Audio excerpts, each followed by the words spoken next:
Good evening, everyone. I'd like to extend a warm welcome to each and every one of you joining us this evening for the COVID-19 and rheumatoid arthritis, What You Need to Know. A question and answer session between myself, Claire Jacklin, NRAS CEO, and Dr Lizzy MacPhie, Consultant Rheumatologist and Chair of the Clinical Affairs Committee at the British Society for Rheumatology.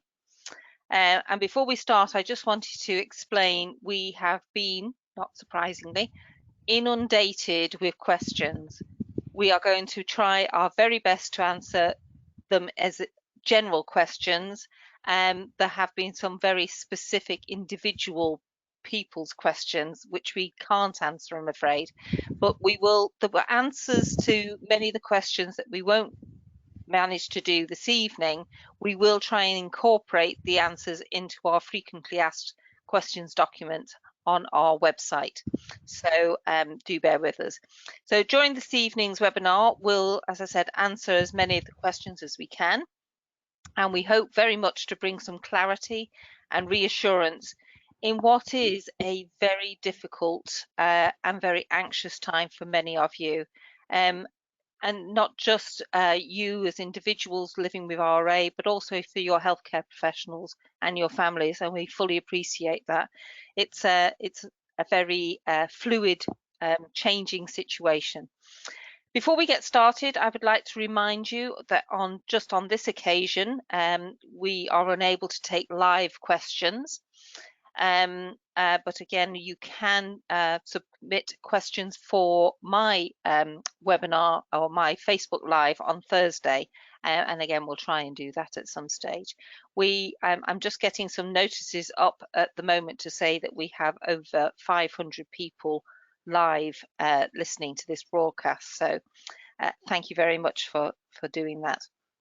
So let's get started. And I think the key question for many of you that have been asking is about this categorization, if you like, that who is in the shielding group and who is in the non-shielding group. So welcome, Lizzy, to this webinar. And again, thank you for giving up your evening after what has been not just the most incredibly busy day, but also the most incredibly past 2 weeks, I'm sure. So I really do appreciate that. So can you clarify how people with rheumatoid arthritis and other rheumatological conditions are being categorized, and as to what level of risk there are in their contracting COVID-19? Thanks, Claire. So it's probably important just to put a bit of background to what the stratification guide is all about. So what we've been asked to do by NHS England is to define those patients who, if they were to contract the COVID-19, who would do badly, who would get more serious disease. And by that we mean who would be more unwell as a consequence of the virus. So we recognise that our patients with rheumatological conditions have an autoimmune disease whereby their immune system is dampened down, and they're often on drugs which also then dampen down their immune system further. So we know that our patients anyway are at an increased risk of infection, irrespective of this virus and the concerns at the moment. So we've taken that into account.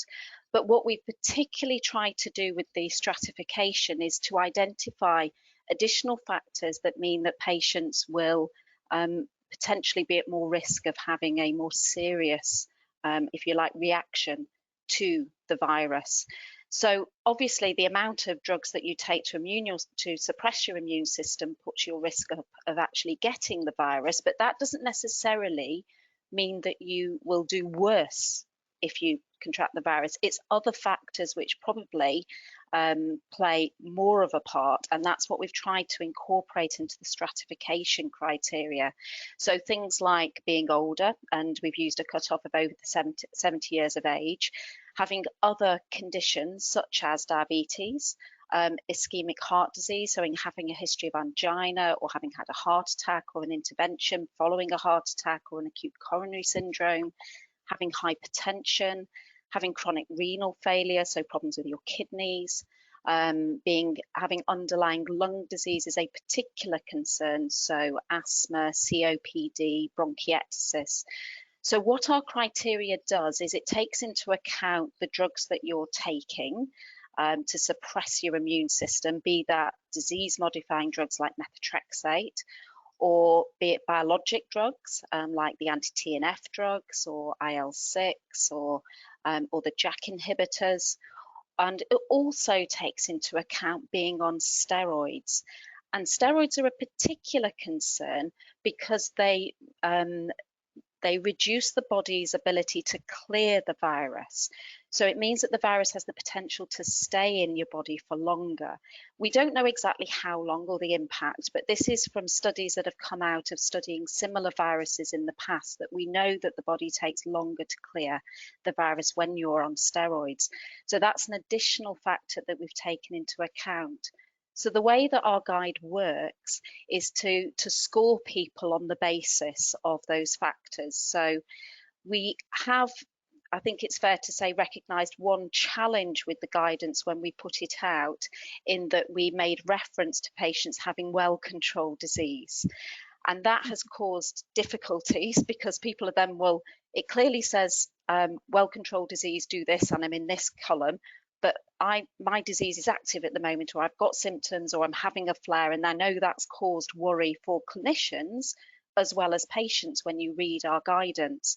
But just to sort of emphasize that actually how active your disease is, we don't feel that that plays a part. It's more important about what drugs you're on, which then, if you like, increase the chance of getting an infection. And then it's the other factors which tell us about whether you might do badly if you catch the virus. So does that help to make sense? Yeah, it does indeed. And can I just go back on the steroids, because we've had a few questions about, is it oral steroids, and depending on the dosage, or what about if somebody's just had a recent subcut steroid injection? Yeah, so we recognise we give steroids, we give reducing courses of oral steroids, we give intramuscular steroids. Some people, if they've had flares of, might have even have an intravenous, have a drip of steroid, methylprednisolone, though we don't tend to use that commonly in patients with rheumatoid arthritis, but we do in other rheumatological conditions that we manage. And the guidance has, we've only included a comment in the stratification guide about being on steroids, and it's for a period of time. So we're talking about people having been on a small dose of steroids of 5 milligrams or more. We've taken that into account for the last 4 weeks. And we've also stratified patients who've been on a much higher dose of steroids, and we classified that as being 20 milligrams or more for 4 weeks. So we're not including as an individual risk factor if people have had an injection of steroids. And it's about this body's ability to clear the virus. What we have done at the BSR around steroids is we've produced some guidance for clinicians, and this is not just for rheumatology. We were asked to do this on behalf of orthopedics and physiotherapy community, which gives some guidance about the appropriateness of using steroids at this time, because we know we use a lot of steroids to manage other conditions where there's maybe not the priority at this time, and where the risks at this time may outweigh those benefits. Yeah. As rheumatologists, we're very much moving away at the moment from using sort of injections of steroids. One, because the patient has to come and have an injection, so they have to see us in person, and that's maybe not appropriate at this time for some patients.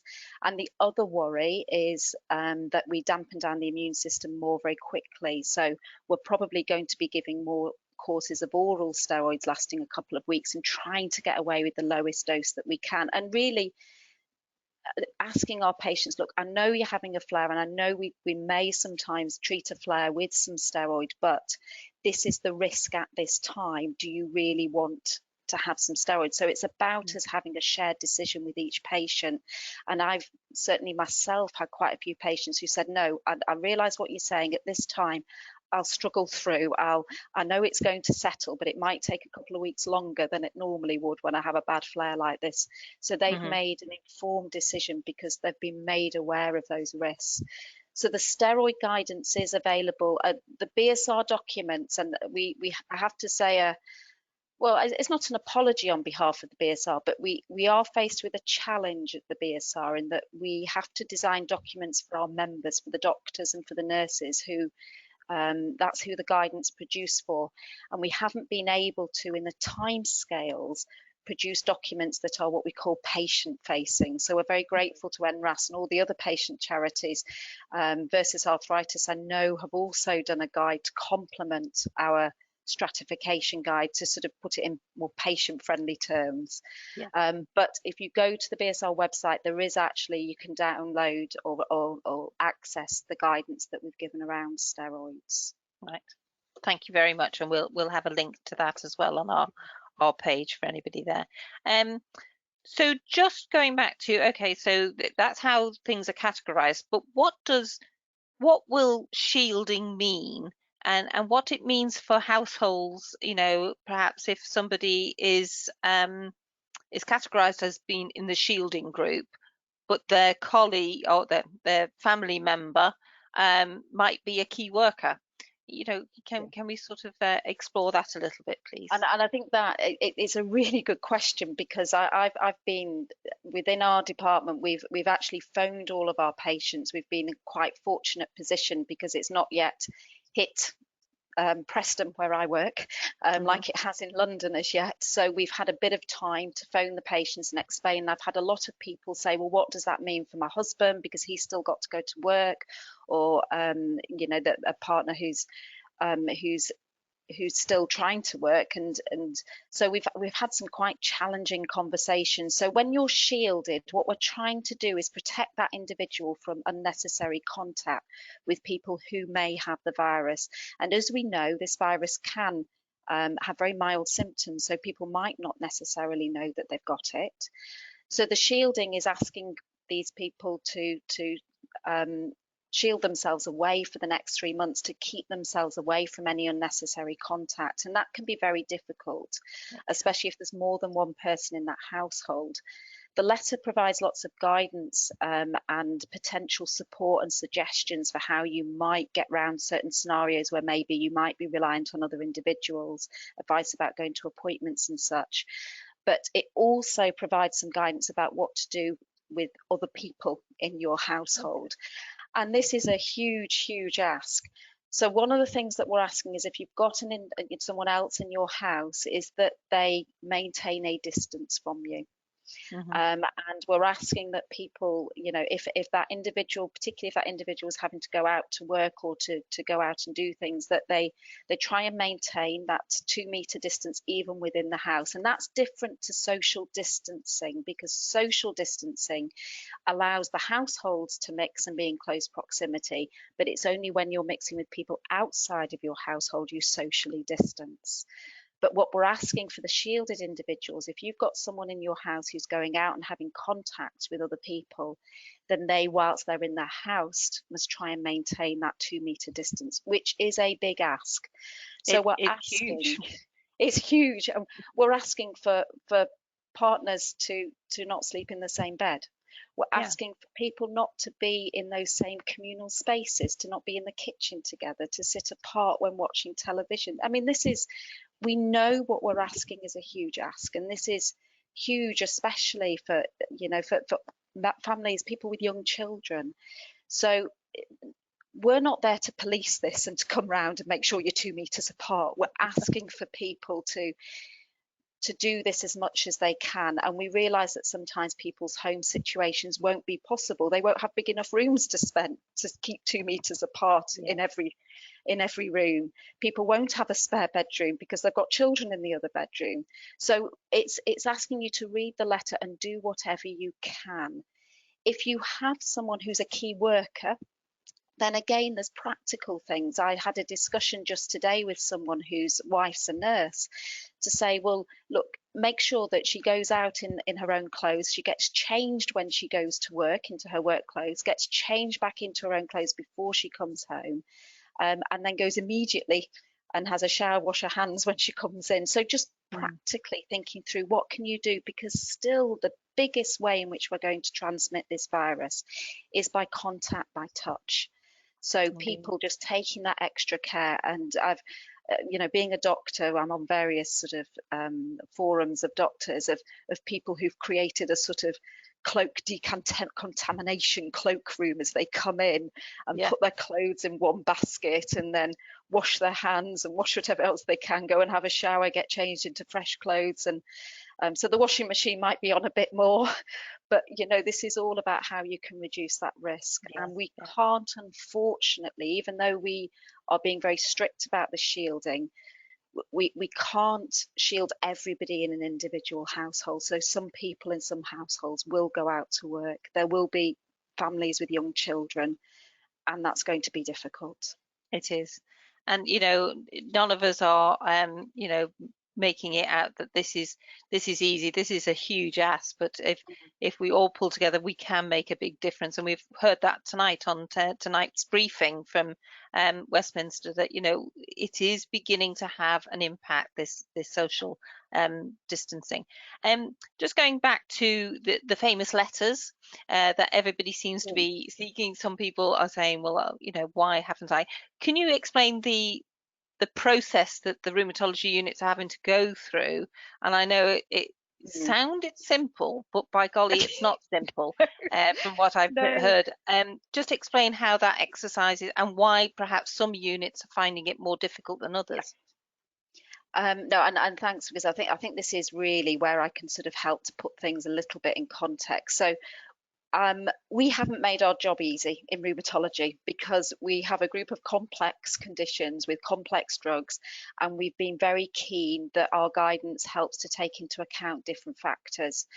We've also been very keen not to, if you like, take too huge a number of the, well, sorry, it's not the best way to put it, but we've been keen not to take so many people out and be over cautious with our approach as well. So our stratification does mean that it has to be done by the individual rheumatology teams. And so that puts a lot of work on already stretched departments. Some departments down in London especially, we know that the rheumatologists are unfortunately now no longer looking after their patients. They're on the front line.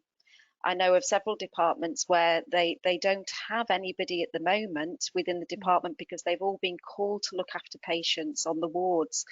So, and this came out, just over a week ago. So we've got departments where they just haven't had the resource. So in some units, what they've had to do is to take a bit of a challenging approach. They've had to send a letter to everybody on a biologic and a DMARD and said, look, please, can you have a look at this guidance and see whether or not you feel you meet this criterion? Almost some units have had to ask the patients if they could have a look at the guidance and assess themselves. So I know a couple of units where they've sent out letters and they've sent out a copy of the guide and asked them to score. I know some units have had to just say, well, look, we can't go through and stratify everyone. So we're going to send a letter to everyone who's on a biologic or who we can identify on high dose steroids. And that's a challenge because that does mean then you get a discrepancy as to some people being notified or some people being notified who, if we'd had the time to go through and score everybody, might not have got a letter. But some units have felt, well, it's better to be over cautious than and warn make more people aware. The other thing that has happened, which has caused a little bit of confusion, is Public Health England has, through the digital systems we have in place up and down the country, been able to notify or identify certain groups of patients. So without getting too medical, there's certain conditions where we know, for example, sickle cell disease, where everybody who's coded in their GP records as having sickle cell has automatically got a text and then a letter from the government, from Public Health England. And we also know that Public Health England have contacted directly patients who are in receipt of prescriptions from their GP for certain drugs. That includes mycophenolate, azathioprine, tacrolimus. So there's some of our patients, not commonly drugs used in rheumatoid these, but there's some of our patients who have received automatic alerts from Public Health England because of the drugs they're prescribed. Mm-hmm. Just to put some context around biologics, we are not the only specialty, as I'm sure your patients will be aware and your members, who use these biologic drugs. We're not the only specialty that uses drugs like methotrexate, azathioprine, leflunomide. We're not the only specialty that uses steroids. So one of the things that we were asked when we were drawing up our guidance was to come together with the other medical specialties and to make sure that we didn't have one specialty saying everyone in a biologic needs shielding and another specialty saying, well, actually, you know, only this proportion do. So that's why there's some discrepancy out there when you compare maybe someone who's taking infliximab for Crohn's disease with someone who's on it for rheumatoid arthritis or adalimumab. So just to be wary of that. I'm very, very aware that there's lots of departments who have just struggled to release the capacity to do this, and there will still be some departments up and down the country who are working through their lists and just trying to work out how to identify patients. So I would say to patients, we were given a very tough deadline to have everyone notified by Sunday.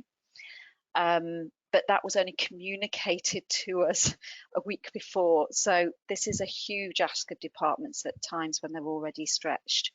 And So I think the best thing to do is for people to have a look, score themselves if they can to a certain extent, and take the precautions, and you know, give it another week or so. If they've not heard from their department, then to maybe ring and ask to say, you know, have you done your shielding? Can I check whether or not I'm on your list?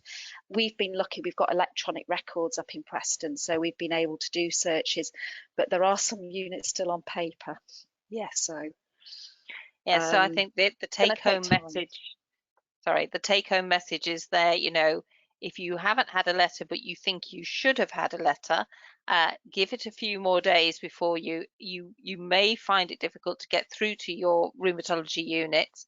But if you're, you know, really struggling, do let us know and we can maybe find out a blanket answer for you. And I know that some patients have received a letter from their rheumatology unit and a letter from their GP. So some people are getting two.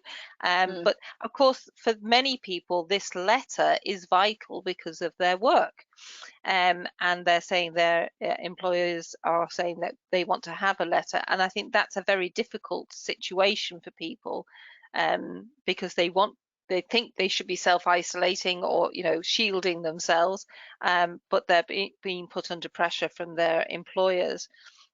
So any advice as to what they could possibly do if they're still in this waiting and not sure category, and how do they deal with well, I think one of the things is to have a look at the guidance and see. I appreciate it's what's available on the BSR website is quite clinically. It's quite difficult for patients to interpret, but I'm aware that Versus Arthritis have done something to help people work through the sort of the guide and come out with what group they fall into.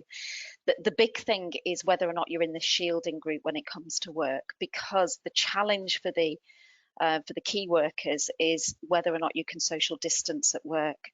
So there will be some people in key worker roles, and I know we've had a number of questions through from people who are doctors, nurses, working in the NHS or classed as key workers, as to whether they are able to still keep working.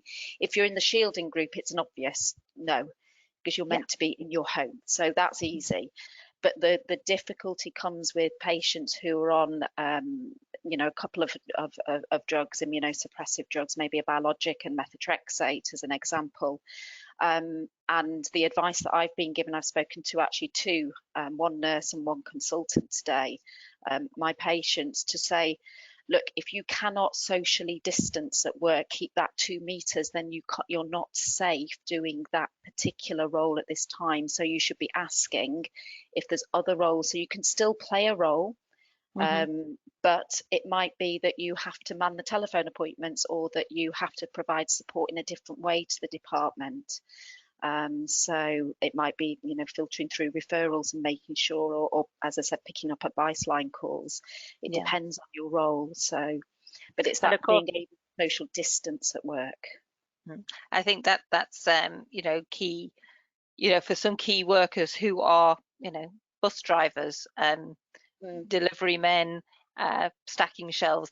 That's where it is far more difficult, and of course, it may not be possible. And these are unprecedented times. Everybody that's listening, we're bringing the information as quickly as possible. That sometimes those decisions have to be yours and yours personally to take as to what risk you are willing to take with your health and your family's health. And I, I'm not undermining the seriousness of that at all. Um, Routine appointments and going for blood tests. This has come up quite a lot. So if they are in the shielding group, so they shouldn't be leaving there. I think that's fairly obvious that they, should not be going out even for their hospital appointment, or should they? So it's a really difficult question too, because there are certain things which people will be having to go for treatment in the shielding group where they still need to have that treatment.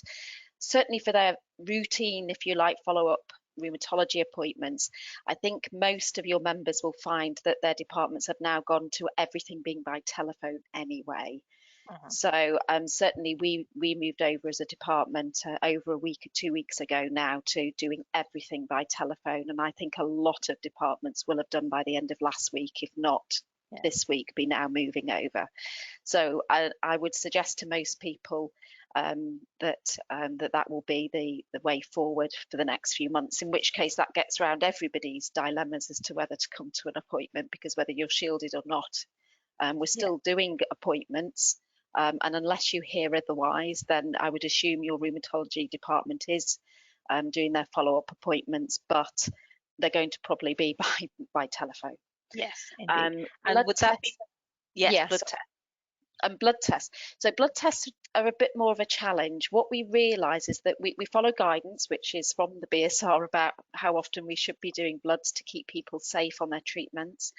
I think there are some departments where they're still maybe doing bloods on a monthly basis, where the BSR guidance, certainly for drugs where people are stable on drugs like methotrexate, can be moved to less frequently. So all our patients a couple of years ago with the new guidance got moved to 3 monthly bloods for those patients stable on methotrexate. But I know that there's quite a lot of units and quite a number of GPs who still feel more comfortable with doing monthly bloods.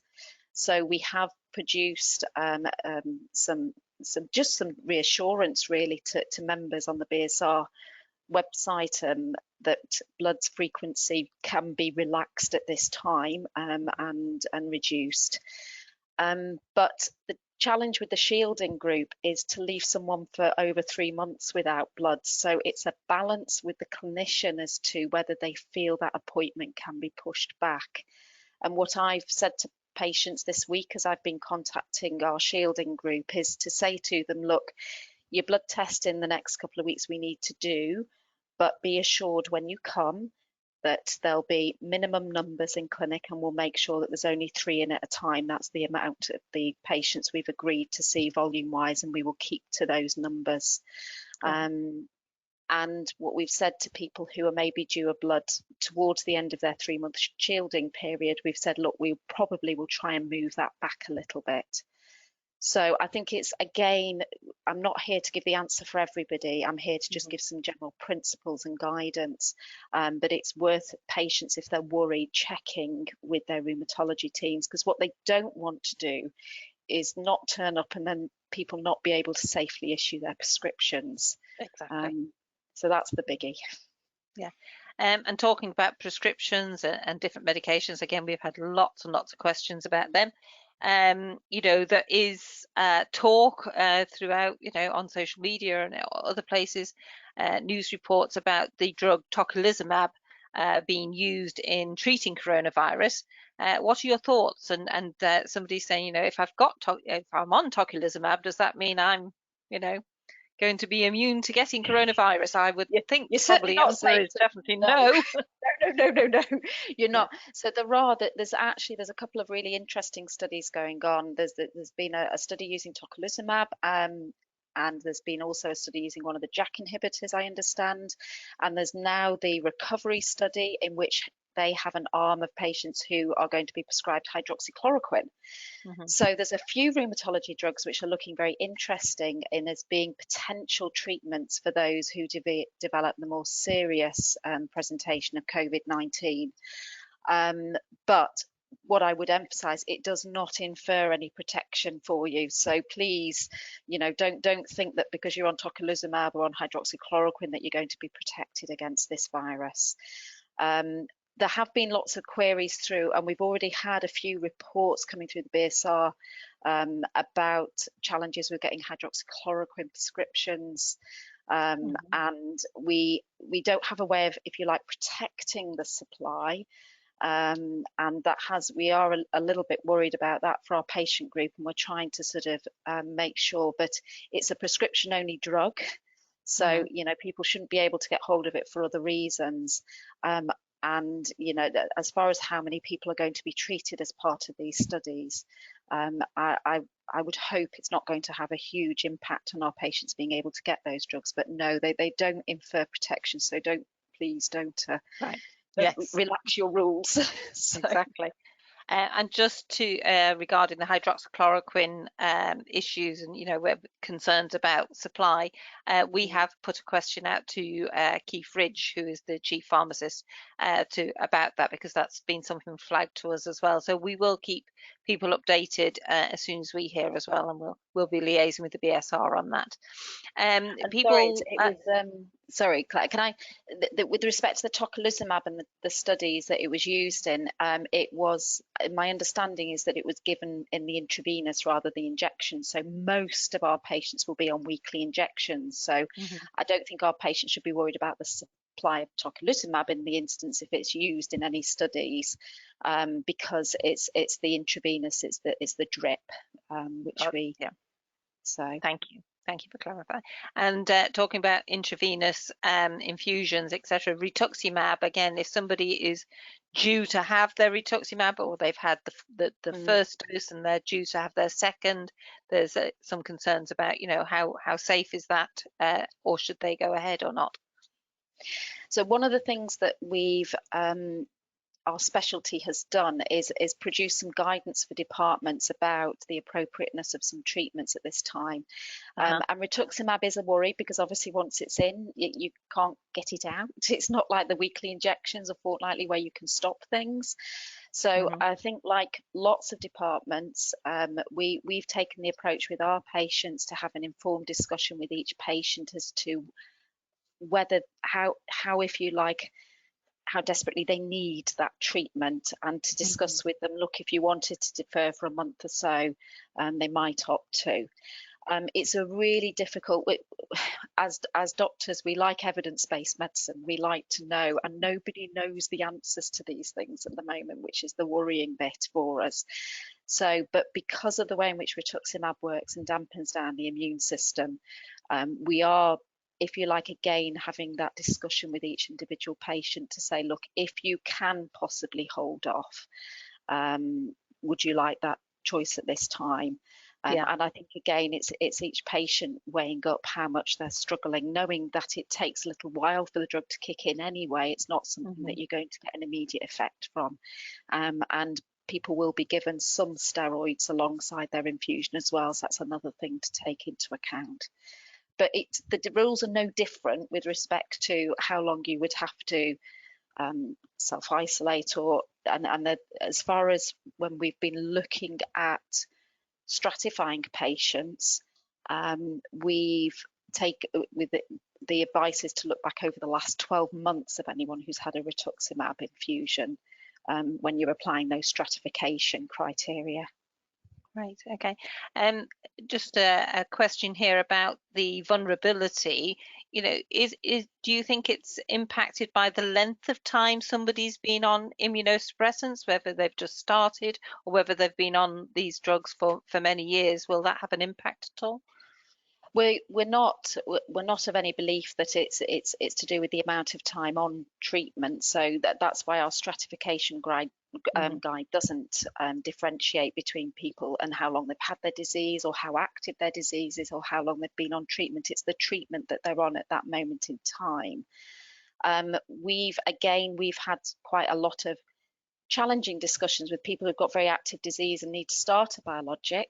And we've had some challenging conversations with patients with a new diagnosis who don't want to Yes. start treatment at this Yeah. time. Mm-hmm. I saw a teacher a couple of weeks ago. She came back today, I understand, for drug education, and said, I'm just too frightened at the moment to start treatment. We acknowledged that and said, well, that's fine. And so we had given her some steroids, but she's aware that steroids would have their impact at the moment. So again, it's that individual and respecting that, it's the patient listening to what those risks are at this time.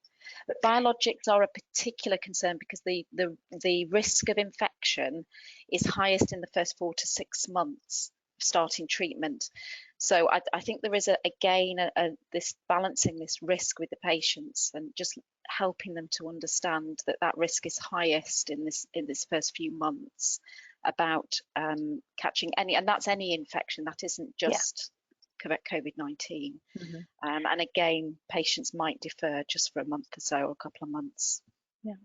And I think that the take-home message is, everybody is so very, very different. RA is very different in different people. It's very individual, but quite worryingly is the number of people that are calling our helpline and emailing saying, should I stop taking medication? And our key message is do not stop taking your medication, because let's face it, if you do, you're probably going to a flare. And as you heard already, there's rheumatology is under huge pressure. They're working on the front line. You're not going to get any assistance. So, but also just keeping your RA under control is so important. I hope that's the sort of right message that we're giving, Lizzy. Absolutely. And we've had one of the first bits of guidance we put up on the BSR website was a really strong, clear message: do not stop your medication. Like with lots of infections, if you develop an infection, be that COVID-19 or any type of infection, biologic treatments are always put on hold. And we are also advising that drugs such as DMARD, such as methotrexate, leflunomide, are put on hold as well. But please, and that's the same for COVID-19, they must stop the biologic drug and their DMARD whilst they have an active infection, but they don't need to stop otherwise. They don't need to stop if someone is self-isolating within their household. So if someone else is unwell, it's only if you actually develop symptoms yourself. I think that's very clear. Thank you very much. Thinking here, rheumatology patients, those that are probably at the high risk category, will they be prioritized for testing when we have more of these tests available, do you think? There hasn't been any firm guidance yet as to how testing is going to be prioritized. I mean, at the moment, we know that there's a difficulty with just getting hospitals mobilized to test enough people as it is, and that's because of the types of machines, the PCR equipment and such. Not every hospital has the number of machines yet to be able to do as much testing as we would like to, or the kits to. So at the moment, I think I will have to say I can't answer that at the moment, and I suspect that's something that will change in time. There's an argument for knowing that these patients in the high risk groups who we're most worried about are tested more promptly, because then you know sort of what resources to sort of put behind. But whether we will actually see that coming in, I don't know. Just so many questions here. Again, quite a lot asking about stopping. We've already responded to that. Sjogren's syndrome and Raynaud's, would they be classified as comorbidities? I mean, No, they are, but are they the comorbidities that we would have an impact on risk level? no, it's specifically the drugs that hit the immune system, so disease-modifying drugs, biologics, and the small molecules, so the JAK inhibitors and steroids. Those are the three. And the other comorbidities is chest conditions like asthma, COPD, bronchiectasis, or underlying lung fibrosis, or ILD, which patients with rheumatoid can get, diabetes, Yeah. and ischemic heart disease or angina, and hypertension. So it's very specific, and those are on the grids. The advice we're giving, if somebody does start to show symptoms, if they have RA or any other rheumatological condition, and they start to show symptoms of COVID-19, what should they do? We're saying phone 111, but is there something else they should immediately? We already mentioned about potentially pausing their medication. What else should they be doing, Lizzie? So they certainly should stop their DMARDs, as we've highlighted already, in their biologics. If they're on steroids, they mustn't stop their steroids. So I should have emphasised that point. So steroids are a drug that we mustn't suddenly stop, especially if you're on long-term steroids, because obviously the body then can react and you can become more unwell. So steroids need to continue if they're a background treatment for someone. But with respect to the advice with respect to contacting, again, this is something that's put in the shielding letter, as to if you think you develop symptoms, then you're asked to phone NHS 111. Now that's for those people who have the shielding letter, because I think they want to just have a heads up that you're in that group and you're unwell. It does not mean that you have to go to hospital. So most patients will still be managed in their own home. Because again, being in the shielding group doesn't mean automatically that you're going to have a more serious, it's just you potentially might have a more serious form of the illness. Those people who aren't in the shielding, you don't necessarily have to phone NHS 111, but obviously if you're worried and want some advice, then that's the best number to ring. And I think that's coming back to the whole work issue. They're saying, if I do become ill with COVID-19 but not sick enough to need to go into hospital, or I'm in the shielding group, who's going to sign me off sick, because we're told not to go to the GP surgery. So they're concerned about where did they get this fit for work notes.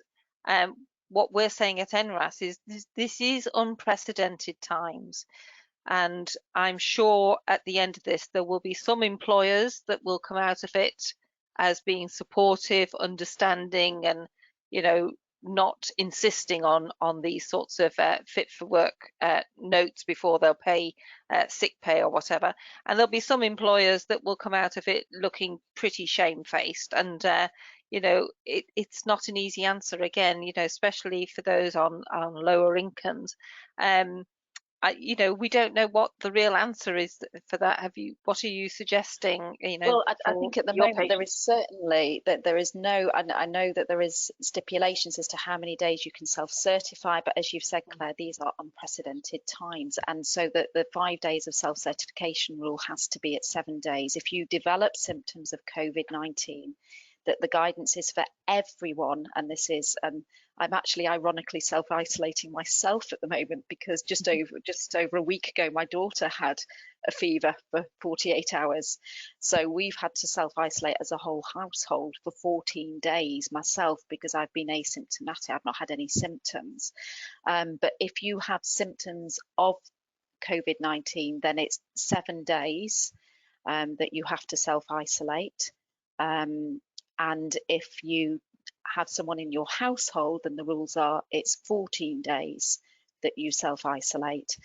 Obviously, if you're in the shielding group, then you're staying in anyway. Yeah. But it's the implications for other people in your household and such. But that's the guidance for everyone as it stands. Now that might change, I don't know. But Yes. at the moment, that's what it is. It's 7 days if you've symptoms, 14 days for the household if you're in a household with someone who's had symptoms. And of course, Um, there's lots of people. Sorry. No, no, no. So the rules with respect to the certificates for work and such is to make it very clear to your employer that this is COVID-19 that you're self-isolating for, because that should be enough at this time. There have been rules set by the government for employers that should be acceptable. We shouldn't be making people go to GPs to get fit No. notes.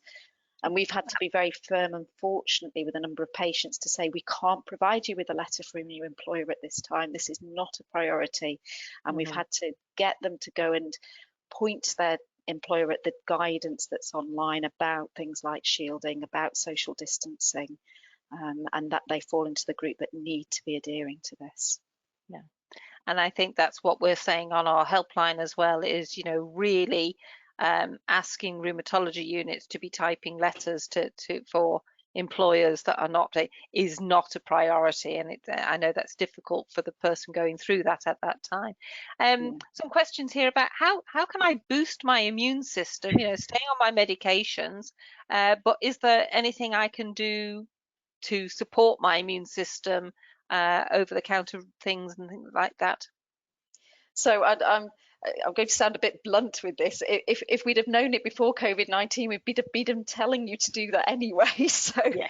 I think looking after yourself, I think particularly for individuals who are asking to shield for the next 3 months, doing what you can to get into a healthy routine of getting up at a particular time. I listened, Claire, to your video from last week that you did, and I thought it was lovely to hear. Just get yourself into a routine, try and get outside into your garden, have some time, try and build in doing some exercises into your routine, and there's resources out there to tap into.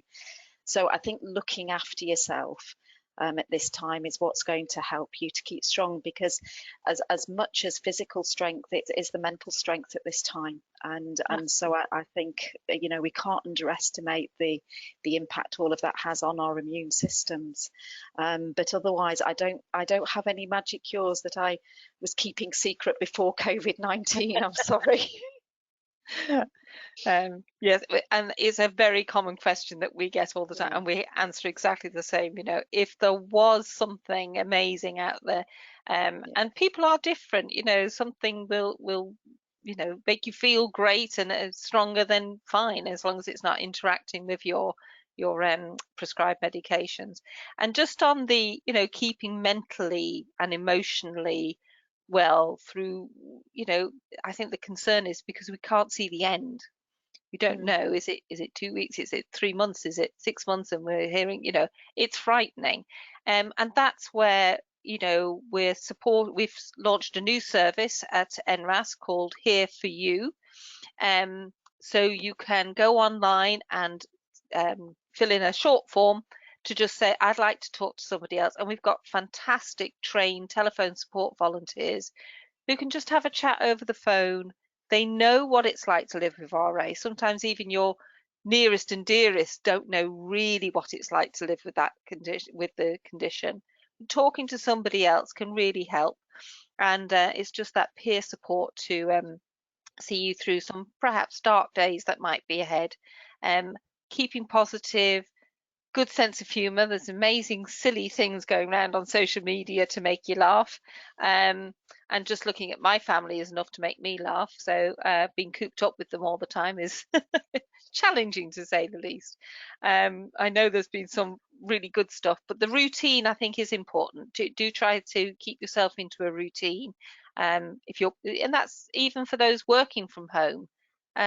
Get into that routine of not, it's so easy to just sit still in your own little bubble for hours and hours and hours, and suddenly you get up and you think, oh my gosh, I haven't moved for 6 hours because I've been stuck. Go to get a coffee, have a lunch break, etc. But of course, we've been talking a lot about people with rheumatoid arthritis, and I fully appreciate you're not a paediatric rheumatologist, Lizzy, but there are concerns of parents who have children with juvenile idiopathic arthritis, and particularly those that are on methotrexate as well as biologics, and sometimes children can run a temperature at the drop of a hat. And it's knowing, is the high temperature that they might be running, is that because of perhaps, just a normal childhood thing, or could it be the COVID-19, and whether they should stop taking the medications again? And that's a tricky one, really. I think it's really tricky, and I've already alluded to the dilemma we've had in our household and trying to work out, was it just a virus that my daughter had picked up, or was it something, was it this COVID-19?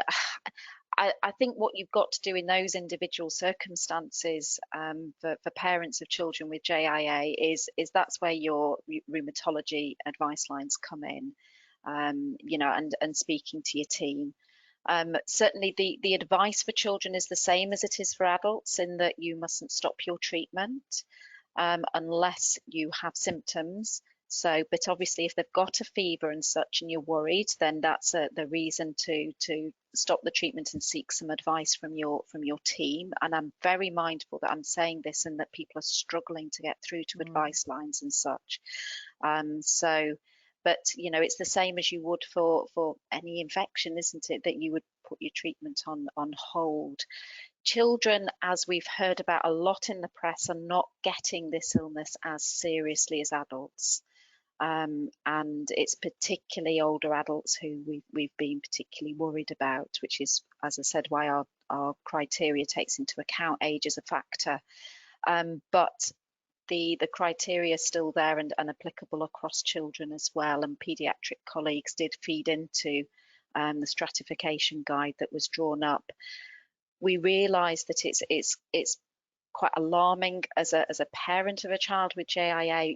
How on earth do you shield a school child or a child? I mean, at the moment, thankfully, the schools are all closed.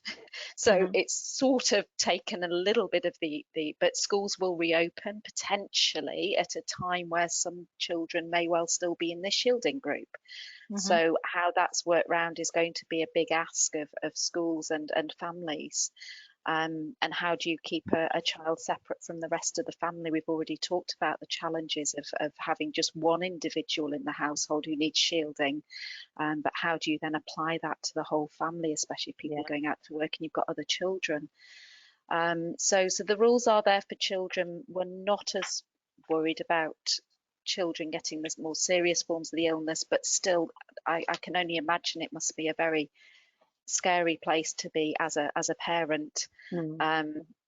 So I think, if you're worried and you've got a child with a fever, is to seek the advice of your rheumatology team. And the safe thing to do until you've spoken to someone is not to continue with treatment until you've got that reassurance and advice from your team. Yeah, absolutely. There does seem to be, from the data that we're getting out from other countries, a lot more cases of men more seriously affected than women. And of course, this is an area that we're going to be keeping an eye on. And I just wanted to draw attention to, there is a global rheumatology patient registry going on. So we would encourage everybody with RA and parents of children with JIA to participate in this registry. There is a link on our website. I'm just going to flash this up in front of you. That's what you're looking for. It's the European Patient Registry. And that's going to feed into global data. And I think that's going to be key in getting to a better understanding of how COVID-19 is impacting and why perhaps it's impacting men more than women. Are you seeing any of that in your area in Preston? I can say in Preston, we've not had huge numbers of cases. I know we have had some go through the hospital, but the numbers are too small to extrapolate. And I think this information will come out as people start to do studies of the large numbers that have been infected. I know we've got some pretty good papers already being published in some of the big journals from data coming out from China, but it takes time for that information to be collated and published and for us to understand it. Yes. I know all the registers, so the BSR-BR, the rheumatoid arthritis, psoriatic arthritis, have put urgent requests in that we collect data on people who are already signed up to the biologics registers, which is fantastic. And we've already getting some information. So one of the things, without getting too medical and complicated, one of the things we looked at and considered when we were drawing up our stratification grid was, what information have we got already coming out of patients who have had COVID-19 from the registers, and there's very small numbers, and who we've got data on. But reassuringly, and I don't want to give false reassurance and give people, but I think the numbers and the people who've had infections, they've not had particularly serious infections. So there's something about the immune system being down-regulated with our drugs that seems to play a part. So I think there's lots we're going to learn from this with time, but it's how quickly that information can be collated and understood, and that's the challenge for clinicians. So please, I think it's a great register to get involved with, so please sign up. And I think that's what we'd always encourage everyone.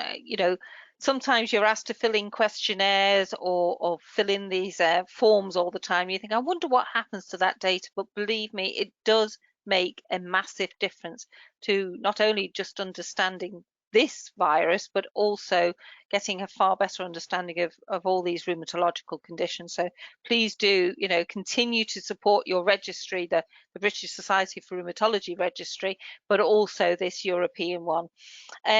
Finally, we've spoken to others over the past few weeks. When I say, many others, hundreds of people have been phoning our helpline, etc.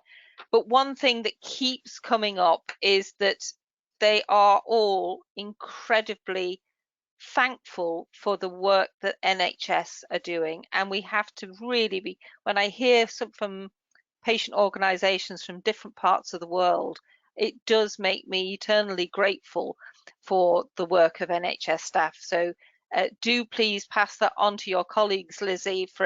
I'm speaking probably on behalf of all the 500 people who are watching this live and the other 500 people who will probably watch this back. Thank you, thank you, thank you to NHS. But what can patients do to help you guys and not to overwhelm? What is it that you would like to say to patients to encourage their self-management, perhaps, or something like that? I think the biggest ask would be for patients at this time. We know our advice lines are just ringing non-stop. So we all have advice lines, sort of answer messages. So just listen to those carefully, because I'm sure, like ours has done, lots of people will have updated their answer message to try and say, look, if your question is about stopping your medication, this is what you should do. If you're worried about shielding letters, please bear with us. So I know that we've updated ours 3 times over the last 2 weeks, just to try and give some information, a bit like your emails, Claire, I saw. So we're trying to just answer what we can, because a lot of it is, I've got an appointment next week, I'm phoning to cancel, and it's like, well, we've moved everyone to telephone, so don't panic, we can still do your appointment. So just bear with us, be patient with us. I know it sounds a bit of a funny thing to say, but just be gentle with us at the moment and be kind to us, because we are all doing our absolute best in a field at the moment whereby we're all struggling. We don't like to work and make decisions when we don't know what the evidence is. So we're in quite a scary place at the moment as doctors and nurses looking after you, because we're not quite sure as to the answers, and everybody keeps moving the goalposts every few days. The government suddenly brought in this and that, and we realise that we're not just dealing with patients' conditions and their medications. We're helping you to make major decisions about work, your employment, your families, how you live together as a family. And please, we don't underestimate sometimes what we're asking of you. But we're not there to enforce any of it. This is all about helping to keep you safe, and the NHS, to try and reduce the burden on the NHS. And I think we will get through this together. And I think I'm always one for seeing that something happens and something good comes out of these sorts of situations. And I think we will learn a lot of ways of working differently from this. So I think in a few months' time, we will look back and we'll have come a long way as the NHS. Just some of the barriers we've had removed to doing telephone and video consultations, which we've been struggling with for 6 months, have suddenly all been lifted. We can suddenly send a text to a patient and an email, which I couldn't do. So I think there are some positives to come out, but just be patient. Just really ask yourself, do I absolutely need to ring the team about this? Or is there another way I could maybe get the answer? The job that you're doing at NRAS is so appreciated, but also to give you some permission that you're not people's individual doctors and nurses. So asking you to sometimes give advice is quite a scary place to be. So we will get this. We will get through it. Yes, we will, and together. And thank you again. I would like to finish by thanking everybody for joining us on this evening's webinar. We really do hope that you found it useful. I'm sorry we couldn't get to all your questions, but I hope we will encapsulated most of them. Huge thank you again, Dr. Lizzy MacPhie, for giving your evening up to join us on this call. We encourage everyone who has been on the webinar to join our closed Facebook group, and you'll get an information about that. Here you will get most of the information, up-to-date information about all the webinars, and you'll find links to recordings as well. So you can watch this back if you think you missed something. Just search NRAS webinars. When we finish the webinar, a very short survey will pop up. Please do complete that because it helps us going forward to know how to improve on these webinars. So I think tonight's was exceptionally good. Thank you so much again. And a link to this recording will be sent to your email. Our next scheduled webinars are taking place on the 27th of April and the 5th of May, covering topics of exercise and fatigue. So go to our website, nras.org.uk/webinar. Thank you again, once again, for a great evening. And I just want to make sure that you are all very, very clear. This is not neat gin. This is water. It was just I had a bit of a dry throat because I'm in a very hot, small little office. So I might now have a little bit of gin. I think we deserve it. Thank you very much, Lizzy, and thank you again to all your colleagues and to all the NHS staff that might be listening in on this webinar. Again, sincere thanks. We are so lucky here in the UK to have the NHS. Thank you and good night. Thank you, Claire.